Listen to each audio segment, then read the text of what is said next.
I've always thought that the Mihawk and Shanks debate was a very simple topic, but the truth is, everyone has their unique viewpoints and biases and carefully crafted reasonings. Sometimes it's not even carefully crafted, sometimes it's just aura, vibes. They just feel or look strong. And that's not just the case in the real world, it's also the case in the One Piece world. And I'd say in the One Piece world, it's even on a completely different level than it is in our world. And so what I want to do for this video, I want to go through a list of certain characters, some important, some not so important, and figure out how they would answer the question, who is stronger between Mihawk and Shanks? So I want to start from the bottom and get the opinion of some basic Marine soldiers. 6 years ago, there was actually a series of short stories released by Shueisha. They were called One Piece novel Straw Hat Stories. And in these stories, it details different experiences in the lives of different Straw Hats. And the one we're going to run through quickly is called One Piece novel Zoro. And this story takes place 2 days after Luffy defeated Doflamingo in a bar in Dressrosa. It's mainly about a conversation between 3 Marines on who the world's strongest swordsman is, and they all have different answers. The first one says it's obviously Mihawk. The second one says it's clearly Zoro. And we learn that the first one was actually at Marineford when Mihawk cut the giant iceberg, and the second one saw Zoro cut giant Pika at Dressrosa. This is a very major case of show, don't tell, in which these Marines experienced firsthand what these swordsmen were able to do, and in their minds, what they witnessed was the pinnacle. It's when they start throwing in other candidates like Vista, Ryuma, and Shanks, and the third Marine says that Vista was able to fight Mihawk equally. He thinks Vista also has a good case, so this isn't just a meme in the real world, this is actually something that's possible in the One Piece world, where people see Vista and Mihawk clashing, and they think these guys must be equals. They start pointing out how Shanks was able to stop Akainu without fear, and that's a major thing because why would Shanks fear Akainu anyway? From the perspective of the Marines, they probably think Akainu is the most dangerous man alive. They've all witnessed what he's able to do and what he's willing to do to complete his goal, so for Shanks to stand up to him, that props him up in the eyes of these Marines and makes them want to say, Shanks might be the world's strongest swordsman. Overall, the opinions on this debate should have even more contrast in the One Piece world than they do in our world. The reason being, there's no uniform stream of information that will help foster closer perspectives. It's not like they can just watch NBA highlights of Mihawk and Shanks and just choose their takes from there. Everything they know is either word of mouth or first-hand account. But let's move to someone who has had a much closer perspective and see what he might think on this topic. And the person that I'm thinking of is Blackbeard. Blackbeard has one of the distinctions of having already fought Shanks. In fact, he got the upper hand on him. He was able to scar him, the same scar that Shanks talks about all the time, the one that he thinks about the most out of any other scar that he's received. This was some years ago. This was before Shanks even started his crew. Probably in the time between that and when the Roger Pirates disbanded.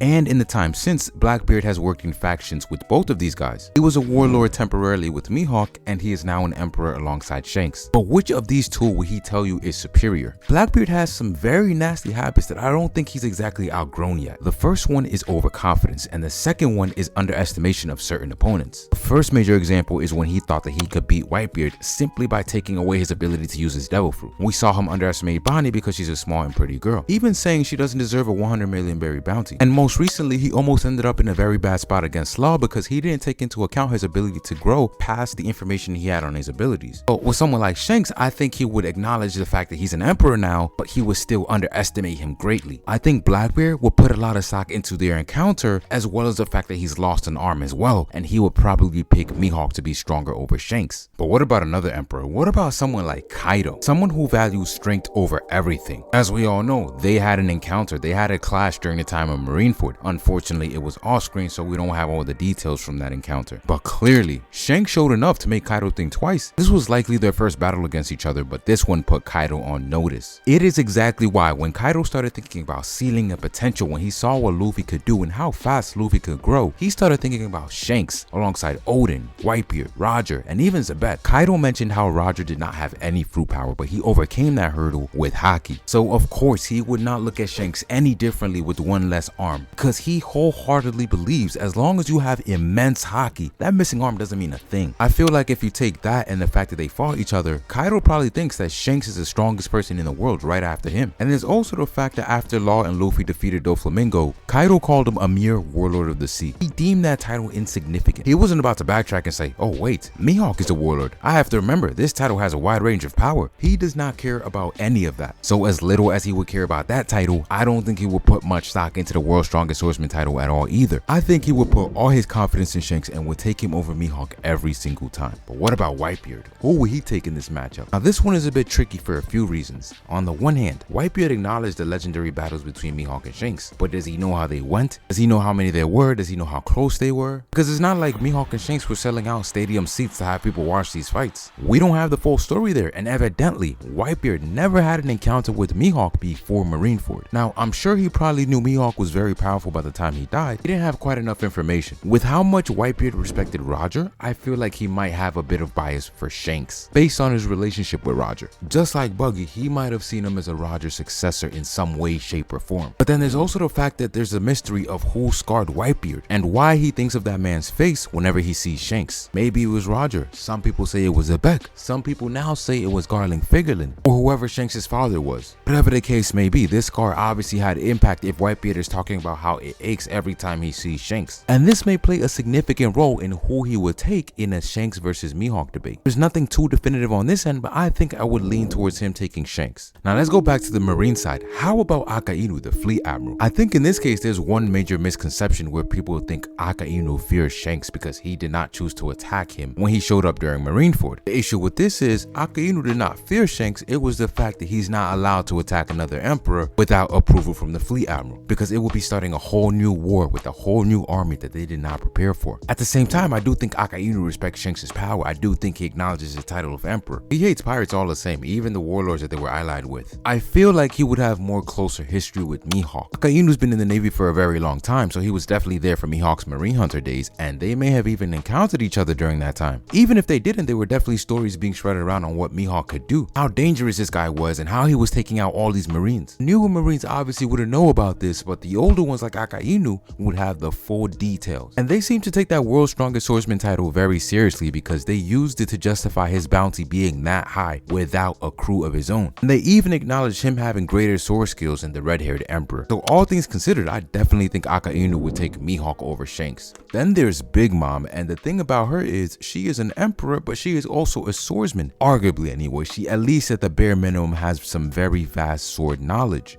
Based on her reaction with Enma during the rooftop battle when Zoro was about to attack Kaido, I feel like with her, if you asked her who she would take in this topic, I think that she would take a look at Mihawk's accolades and his abilities as a swordsman. She might even point out his black blade and the reasons why it's special, and why it may give him an edge over Shanks despite the emperor title. Then there's the Gorosei, who clearly have a very heavy bias towards Shanks for a few reasons. I think the fact that Mihawk is a lone wolf causes them to worry very little about him, so their knowledge on him might be very limited compared to people like those in the Marines who will be a bit more concerned. And of course, we can't forget the whole because it's you, only because it's you thing that the Gorosei have going with Shanks. These are guys that talk down on people, saying that humans are insects, they're insignificant, they don't matter, but they hold Shanks in especially high regard. They even said at one point, if Shanks went out of control, he would be too much to handle. All things considered, I don't think they would even hesitate to take Shanks over Mihawk. But what about someone else very close to Shanks who happens to be alive? Specifically Raleigh. So in Raleigh's case, I feel like this is a situation where he has that fatherly love for Shanks, where he wants to pick him. And if you asked him who's stronger between Mihawk and Shanks, he would pick Shanks. But at the same time, I feel like he probably knows deep down that Mihawk is stronger. Now, if you ask Shanks himself who he thinks is stronger between him and Mihawk, I think Shanks wouldn't sugarcoat it. He would say that Mihawk is stronger. The main reason being that Shanks views the loss of the arm as a sacrifice. So if he wasn't giving up anything with it, then it would have not meant anything at all. But it did. And what he gave up was his potential to surpass Mihawk. He's made peace with that and has focused on another goal entirely. I think if you ask his crew though, they would say him without a doubt. Maybe with the exception of Ben Beckman, who knows Shanks the most. And now we have the final two, and that's Zoro and Luffy. I feel like this should be pretty obvious. Of course, Zoro is going to side with Mihawk and Luffy's going to side with Shanks. Luffy himself acknowledges Mihawk is very powerful, but I don't think that he would place him over Shanks. Similar to Kaido, I think Luffy might actually think Shanks is the strongest in the world, and I think that's the reason why he wanted to save him for last. Not only because of the familiarity with him, but also that he acknowledges his strength as being the strongest in the world. He probably thought that Shanks would be his toughest hurdle by far. And even now, after defeating Kaido, I don't think Luffy thinks he's the strongest in the world. I think he still thinks he has some ways to go, especially with everything he has to learn about Haki. I don't think he has it all figured out yet. He has Gear 5, and that's developing his powers nicely, but there's still so much in the Haki realm that he hasn't fully explored.